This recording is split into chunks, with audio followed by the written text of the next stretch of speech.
Dans un moment de grande confusion, Tiago ressentit quelque chose d'inexplicable, comme s'il était attiré dans une réalité parallèle. Il regarda autour de lui et, en se rendant compte qu'il n'était pas seul, son cœur se serra. Sa femme était à ses côtés, mais ce qui attira le plus son attention, c'était son fils.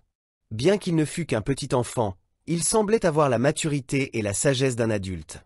Quelque chose se passait, quelque chose de divin.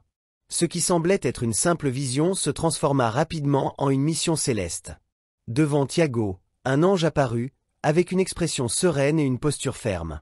L'ange, sans prononcer un mot, tendit la main et lui remit des brochures d'évangélisation. « Fils de l'homme, va vers la foule qui est dans la procession, dit l'ange, et évangélise, en prêchant le retour du Seigneur Jésus. » Tiago, stupéfait et confus, regarda l'ange, incrédule. « Comment est-ce possible? Comment un enfant peut-il faire cela ?» pensa-t-il. Il était difficile de comprendre ce qui se passait, mais, comme dans beaucoup d'autres révélations divines, Tiago savait que sa mission était plus grande que tout doute. L'ange, avec une sérénité inhabituelle, répondit simplement « Il a la mission ». Il était clair que ce n'était pas simplement un commandement, c'était un test, quelque chose dont il ne pourrait pas s'échapper. Le fils de Tiago, avec un courage qui semblait irréel pour son âge, prit les brochures des mains de l'ange et se dirigea vers la foule qui passait dans la procession. Tiago, toujours sans comprendre le véritable but de cela, observait tout depuis une fenêtre spirituelle. C'était comme s'il regardait un film, mais il était à la fois le spectateur et la scène elle-même. Alors que le garçon marchait parmi les gens, distribuant les brochures et tentant de parler du retour de Jésus, Tiago remarqua l'indifférence des gens. Ils ignoraient l'enfant, certains le poussèrent même, et d'autres l'insultèrent. Le cœur de Tiago se serra en voyant l'enfant rejeté de manière aussi brutale. Il ne comprenait pas ce qui se passait. Les larmes commencèrent à se former dans ses yeux. La peur envahit Tiago. Il avait peur pour son fils, il avait peur pour la mission qui semblait impossible. Il était coincé dans une fenêtre spirituelle, observant ce que personne d'autre ne pouvait voir, mais impuissant face à la situation. L'ange, voyant la souffrance de Tiago, posa sa main sur son épaule et dit « Calme-toi, Tiago. C'est une partie du processus. » Lorsque le fils de Tiago revint, la tristesse était visible sur son visage. « Papa, dit-il d'une voix étranglée, je n'ai pas pu évangéliser. Ils ne m'ont pas laissé parler. Ils ont dit qu'ils ne voulaient pas entendre parler de cela. » Le petit garçon, les yeux pleins de larmes, rendit les brochures à l'ange. L'ange, avec un regard de compassion, regarda Tiago et dit « Maintenant, c'est ton tour, Tiago. Va et évangélise. » La mission était maintenant entre les mains de Tiago, et il savait qu'il ne pourrait pas refuser. Même si la peur grandissait dans sa poitrine, il prit les brochures, et avec un courage retrouvé, se rapprocha de la même foule. Tiago commença à crier « Arrêtez-vous, car le temps est proche. Arrêtez-vous, car Jésus revient. Le temps est écoulé. Le Seigneur est proche. » Mais, tout comme pour le fils, Tiago fut également ignoré. Personne ne semblait intéressé à écouter. Jusqu'à ce qu'une voix dans la foule crie « Va-t'en, ou on va te tuer. » Tiago, terrifié, vit la foule se rapprocher de manière menaçante. La peur le consuma pendant un instant. Il commença à trembler.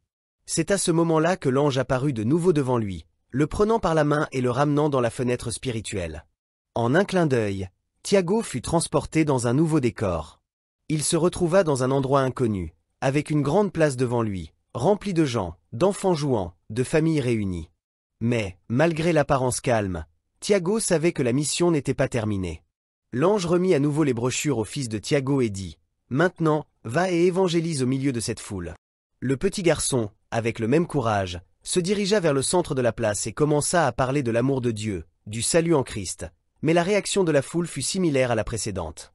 Les gens l'ignorèrent, d'autres le poussèrent, et certains crièrent même « Va-t'en, enfant. On ne veut pas entendre ça. » Avec un visage triste, le fils de Tiago revint, encore une fois, dans les bras de son père. « Papa, dit-il, je n'ai pas réussi encore. Ils ne m'ont pas laissé parler. Ils ne m'ont pas écouté. » La douleur était évidente sur son visage, mais il ne semblait pas vaincu. Il savait qu'à un moment donné, le message toucherait le cœur de quelqu'un. L'ange, avec un sourire doux, regarda Tiago et dit « Maintenant, c'est ton tour, Tiago. Va, et évangélise au milieu de la foule. » Tiago, maintenant plus courageux, prit une grande inspiration et d'une voix plus ferme, cria « Arrêtez-vous, car Jésus revient. Le temps de la fin est proche. Jésus est le salut du monde. Arrêtez-vous de vos péchés, car le Seigneur revient. Il savait que le message était urgent et qu'il ne pouvait pas abandonner. Mais, comme avant, la réaction de la foule fut hostile. Ils crièrent, insultèrent, et la violence semblait imminente. Va-t'en, faux prophète. Le Jésus que tu prêches ne sauve personne. Va-t'en ou on va te tuer. Tiago, avec le cœur battant fort dans sa poitrine, vit la foule courir vers lui. La peur envahit son corps, mais, en un clin d'œil, l'ange l'enleva à nouveau, le ramenant dans la fenêtre spirituelle. Encore confus, Tiago ressentit quelque chose de bizarre. C'était comme s'il était guidé par une force supérieure, quelque chose qu'il ne pouvait pas comprendre totalement. L'ange, dans un geste tranquille, le télétransporta dans un nouveau décor. Il se retrouva maintenant dans une région dévastée par la guerre. Le Moyen-Orient, avec les sons des explosions en arrière-plan, se trouvait devant ses yeux. Tiago vit des Juifs et des musulmans se battre, des chrétiens étant tués de manière brutale. La guerre semblait ne jamais finir. L'ange, sans hésiter, lui remit à nouveau les brochures et dit « Va, Tiago, va évangéliser au milieu de la guerre. Ces âmes se perdent en enfer. Le moment du salut est maintenant. » Tiago, sentant le poids de la mission, entra dans le champ de bataille. Il cria de toute sa force « Jésus est le salut. Arrêtez de vous tuer. Jésus est la lumière du monde. Le temps est presque écoulé. Il n'y a pas de salut en dehors de Christ. » Mais, comme on pouvait s'y attendre, personne ne lui prêta attention. Les gens étaient tellement concentrés sur leur conflit qu'ils ne pouvaient pas entendre le message de paix. C'est alors que Tiago se rendit compte qu'il comprenait ce qu'ils disaient, bien qu'ils ne comprennent pas leur langue. Quelqu'un à côté de lui, d'une voix douce, expliqua. « Dieu t'a donné le pouvoir de comprendre toutes les langues, afin que, quand tu prêches, tu saches ce que tu dis. » Tiago, surpris, se rendit compte que, même sans mots, il comprenait ce qui se passait autour de lui. Cependant, la violence ne cessa pas. Les combattants, réalisant sa présence, cessèrent de se battre et se regroupèrent, menaçant de le tuer. Tiago, sans peur, savait que le pouvoir de Dieu était sur lui. Lorsqu'ils avancèrent, il sentit le pouvoir du Très-Haut l'envelopper, et en un clin d'œil, il fut transporté dans un nouveau décor. Il se retrouva maintenant sur un autel, vêtu d'un costume et d'une cravate, tenant un micro. L'église était petite, mais elle semblait pleine, avec des gens autour d'une grande foule à l'extérieur. Tiago prêchait avec ferveur. « Repentez-vous, car le Seigneur revient. Il n'y a plus de temps à perdre. Le Seigneur est à la porte, et vous ne savez pas ce que sera le jour de demain. » Mais, à sa grande surprise, beaucoup de ceux qui disaient être croyants ne prêtaient pas attention. Certains riaient, d'autres se moquaient. Ils se demandaient, « Qui est-ce ? Je le connais, il habite là-bas. Que peut-il m'enseigner ?» Tiago se rendit compte que, souvent, l'incrédulité était plus présente parmi les croyants eux-mêmes que parmi les non-croyants. Mais il ne s'en souciait pas. Sa mission était claire, continuer à prêcher, peu importe qu'il écoutait ou non. Tout commença d'une manière étrange. Une sensation inexplicable s'empara de moi, comme si j'allais être transporté dans un autre monde. Je regardais autour de moi, et à ma grande surprise, je n'étais pas seul. Ma femme était à mes côtés, mais ce qui attira le plus mon attention, c'était mon fils. Bien qu'il ne fût qu'un enfant, il semblait avoir la sagesse d'un adulte, un regard mûr et profond, comme s'il portait en lui quelque chose de beaucoup plus grand que son âge. Au milieu de la confusion, je vis la présence d'un ange. Il apparut devant nous, serein et plein d'autorité. Dans ses mains, il portait des brochures d'évangélisation. L'ange, avec un regard ferme, remit les brochures à mon fils et dit « Fils de l'homme, va vers la foule qui est dans la procession et prêche le retour du Seigneur Jésus. » L'ordre était clair, mais ce qui m'inquiétait le plus, c'était de voir mon fils, un enfant, recevoir cette mission. J'étais dans une sorte de fenêtre spirituelle, un endroit où je voyais tout, mais personne en dehors de cet environnement ne pouvait me voir. Tandis que j'observais, mon fils, les brochures en main, sortit par la fenêtre et se dirigea vers la foule qui participait à la procession. Je le vis de près, mais en même temps de loin, alors qu'il commençait à distribuer les brochures aux gens et tentait de parler du retour de Jésus. Mais, à ma grande surprise, les gens ne se contentaient pas d'ignorer l'enfant, ils réagissaient aussi avec hostilité, certains tentant même de l'agresser. La peur et l'inquiétude commencèrent à me consumer. Comment cela peut-il arriver à un enfant, pensais-je. La douleur de voir mon fils rejeté me laissa abasourdi. L'ange, voyant mon agitation, dit « Calme-toi ». Mais même avec ces paroles, je ne comprenais pas ce qui se passait. Peu de temps après, mon fils revint, les yeux pleins de larmes, et me dit Papa, je n'ai pas pu évangéliser. Ils ne m'ont pas laissé parler. Ils ont dit qu'ils ne voulaient pas entendre parler de cela. Le cœur d'un père se serra en voyant la tristesse sur le visage de mon fils. L'ange, avec sa posture calme et pleine de sagesse, prit la main de mon fils et dit, « Maintenant, c'est ton tour, Tiago. Va et évangélise. » La mission était maintenant entre les mains de Tiago, et il savait qu'il ne pouvait pas refuser. Même si la peur grandissait dans sa poitrine, il prit les brochures, et avec un courage retrouvé, s'approcha de la même foule. Tiago commença à crier, « Repentez-vous, car le temps est proche. Repentez-vous, car Jésus revient.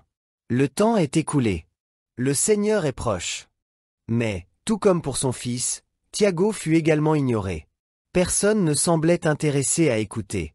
Puis, une voix dans la foule cria, « Et, va-t'en, ou nous allons te tuer. » Tiago, terrifié, vit la foule s'approcher de lui de manière menaçante. La peur le consuma un instant. Il commença à trembler. C'est à ce moment-là que l'ange apparut à nouveau devant lui, le saisissant par la main et le ramenant dans la fenêtre spirituelle.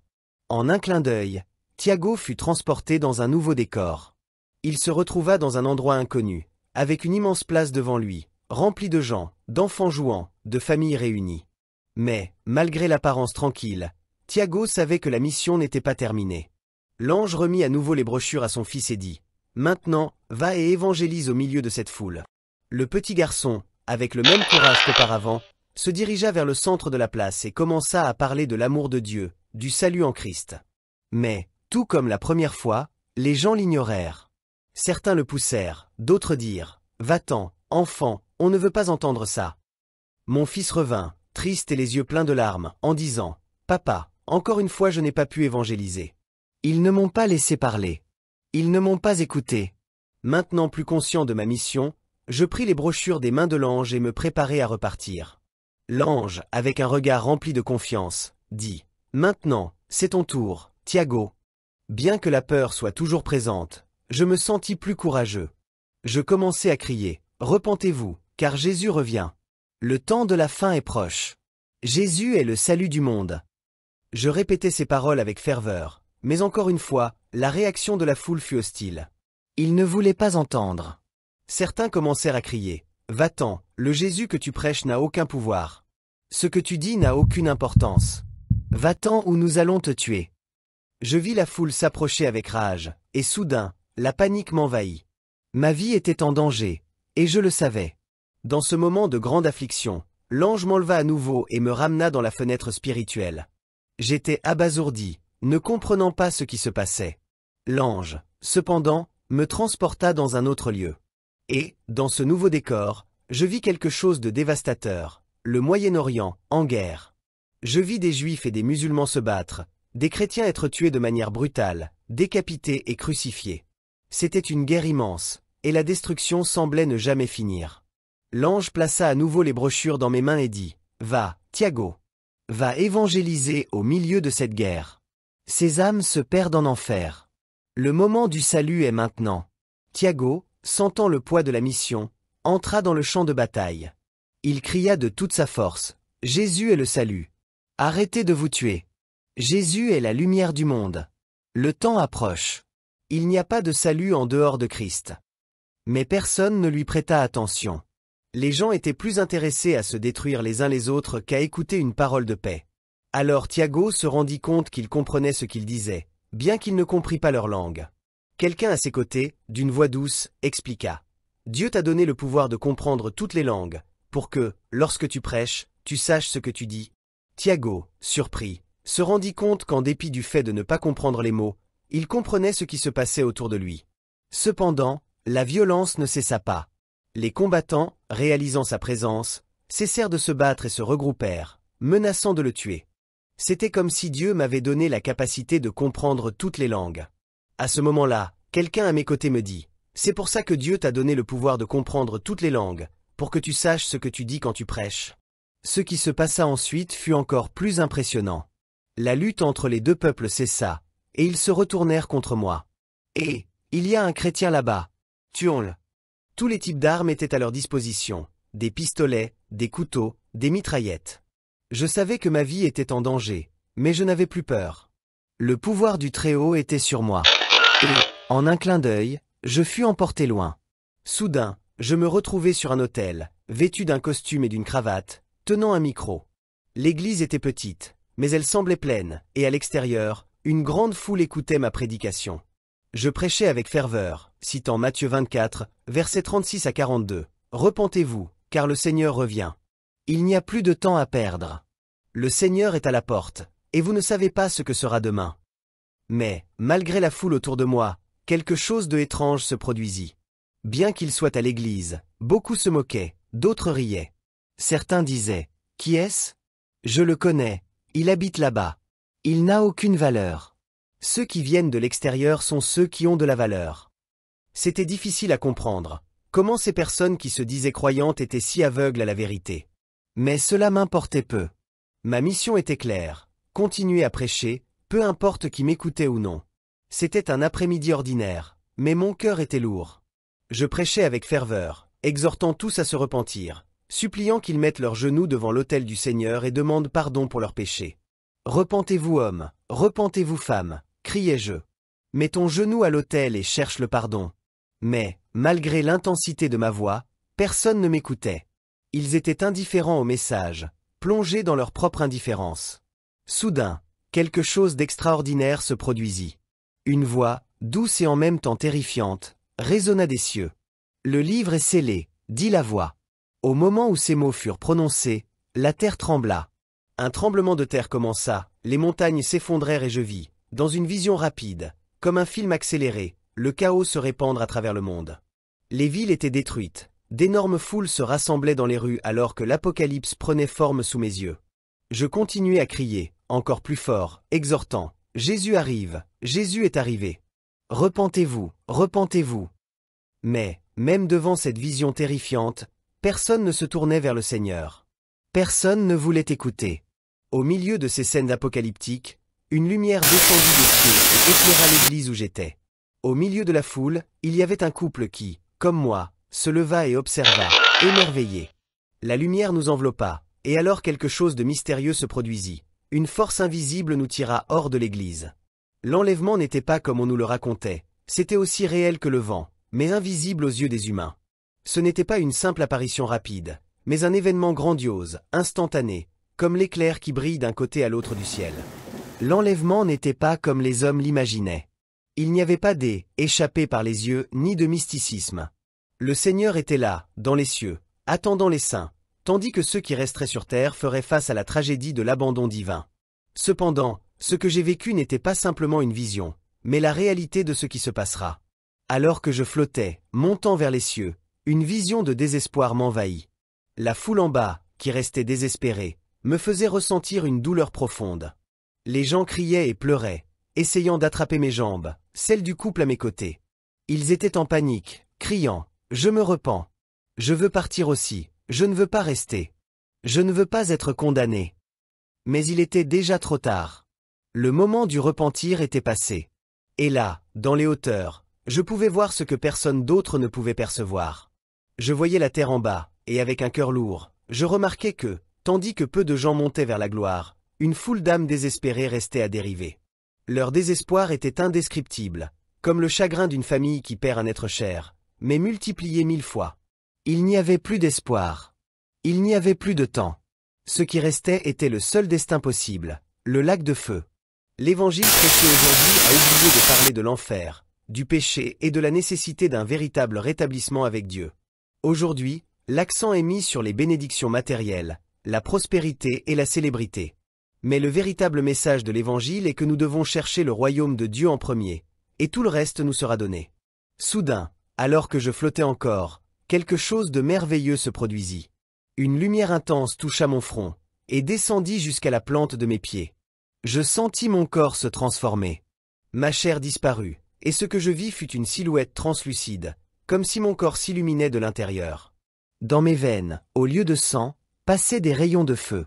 À ce moment-là, je compris ce que la Bible disait. Nous aurons un corps glorifié, comme celui du Fils de Dieu, lorsqu'il ressuscita. Mais quelque chose me troubla encore. Je vis des personnes qui, contrairement à ce que je pensais, n'avaient jamais mis les pieds dans un temple évangélique, montés vers les cieux. Je me demandais, mais comment cela pouvait-il être possible? Alors, un ange apparut à mes côtés et m'expliqua. Ils n'étaient pas dans les temples parce qu'ils se sont livrés à la parole de la vie éternelle dans leur cœur. Ils n'étaient pas contaminés par les doctrines humaines et religieuses. Ils, bien qu'ils n'aient jamais mis les pieds dans le temple, n'ont pas ignoré la vérité qui donne la vie.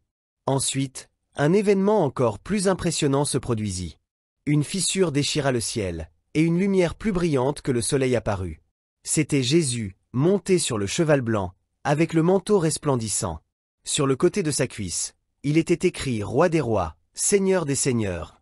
Sa voix résonna, douce comme du miel pour nous, qui attendions son arrivée, mais pour ceux qui étaient en bas, c'était une voix terrifiante, horrible. Les gens tentaient de se boucher les oreilles, ne supportant pas l'intensité du son. Et là, je me souvins d'un passage biblique, de quand il dit « Quand les saints seront dans la gloire, les impies seront punis ».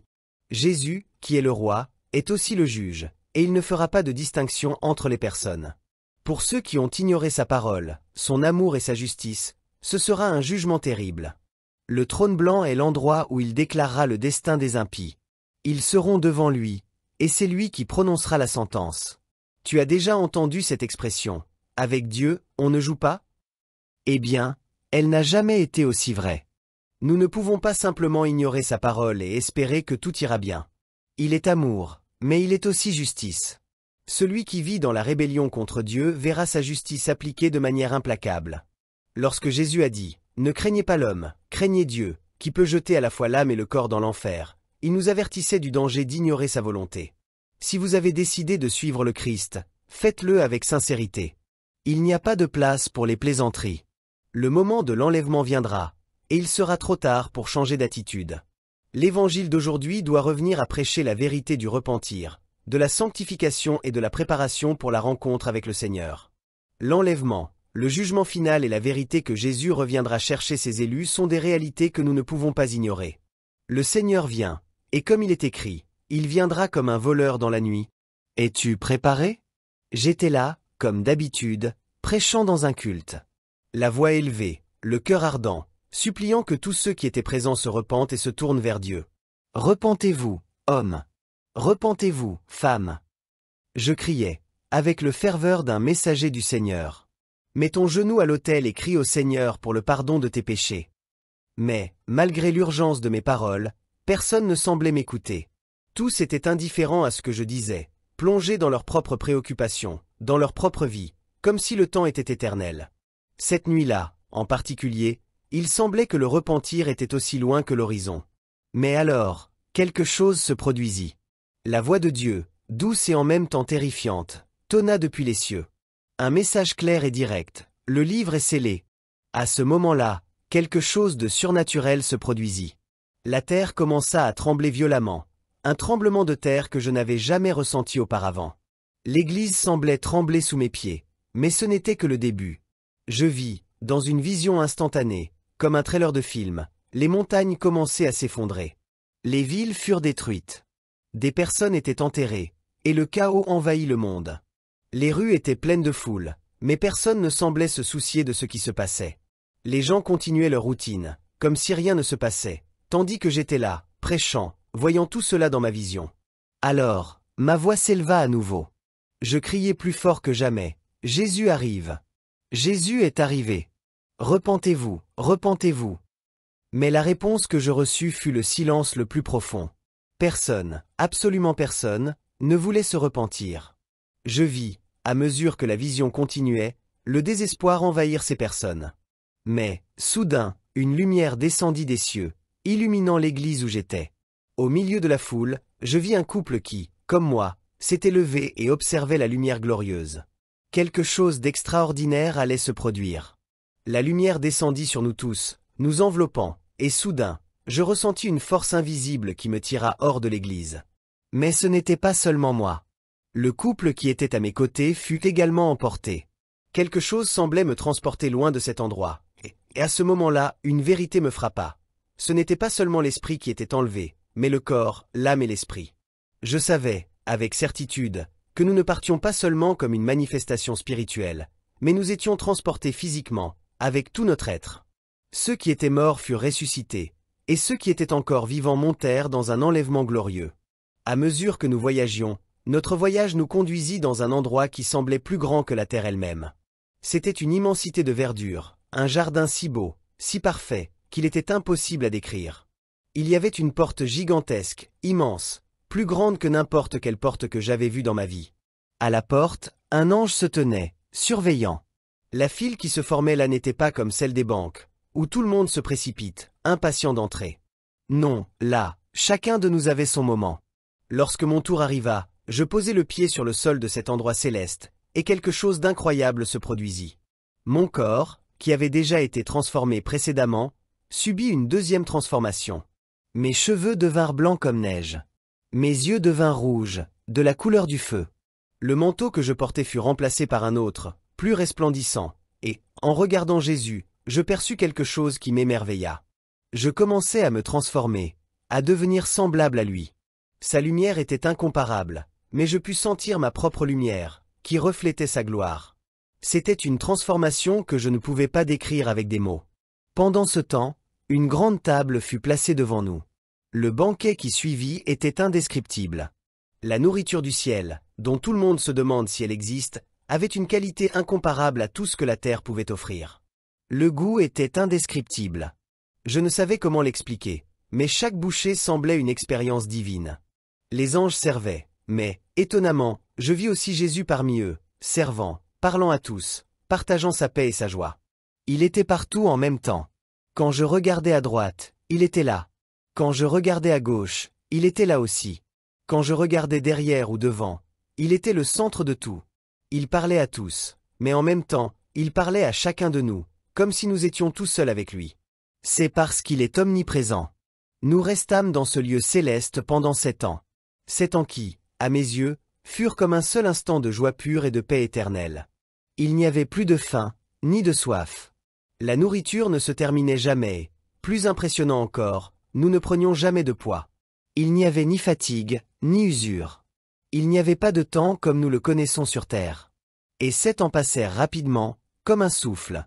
Puis, quelque chose d'extraordinaire se produisit. Du nord, du sud, de l'est et de l'ouest, peu importe la direction dans laquelle je regardais, je vis le trône du Seigneur s'élever, plus haut que tout ce que je pouvais imaginer. Il descendit au-dessus de nous, et une voix puissante et autoritaire résonna dans les cieux. Prosternez-vous devant le Créateur de toutes choses. À ce moment, tous les êtres célestes se prosternèrent. Les anges, les saints, les séraphins, les chérubins, tous, sans exception, se prosternèrent devant le Créateur. Et, à cet instant, une voix résonna dans tout le ciel. Mon fils, le temps est arrivé. Je regardai l'horizon, et une lumière plus brillante que le soleil commença à briller. Dans le ciel, il n'y avait plus de soleil ni de lune, car la gloire du Seigneur illuminait tout. La vision était indescriptible. La ville céleste, la nouvelle Jérusalem, apparut flottant dans le ciel. Dieu donna l'ordre que nous entrions dans la ville, et, soudain, nous fûmes emportés jusqu'à elle, flottant au-dessus, jusqu'à y entrer. Le trône de Dieu était élevé au-dessus de la ville, et au centre de celle-ci, une coupole de verre transparent apparut, fermant la ville de coin en coin, une protection éternelle contre tout mal. Mais, juste au moment où notre voyage céleste était sur le point de se terminer, quelque chose d'étrange se produisit. En revenant sur terre, je remarquai que le soleil s'était éteint. Il n'y avait plus de lune. Et ce qui était encore plus terrifiant, la terre était vide. Il n'y avait plus de vie. Il ne restait que des ruines, comme si tout le monde avait disparu. Au milieu de la poussière et de la boue, je vis un homme se lever. Il regarda la lueur de la ville qui descendait du ciel, et en voyant ce qui se passait, il se redressa. Il secoua la boue de son corps, et en un clin d'œil, il se transforma en un chérubin de lumière. La ville céleste descendit sur la terre, se posant sur les ruines de l'ancienne Jérusalem. Le dôme de la ville s'ouvrit, et les saints furent appelés à se présenter devant le trône de Dieu. Les anges apportèrent des livres, et Dieu donna l'ordre, « Levez-vous de la poussière de la terre, tous les morts. » C'est alors que je vis quelque chose d'incroyable. Un souffle sortit du trône de Dieu, et les morts commencèrent à ressusciter.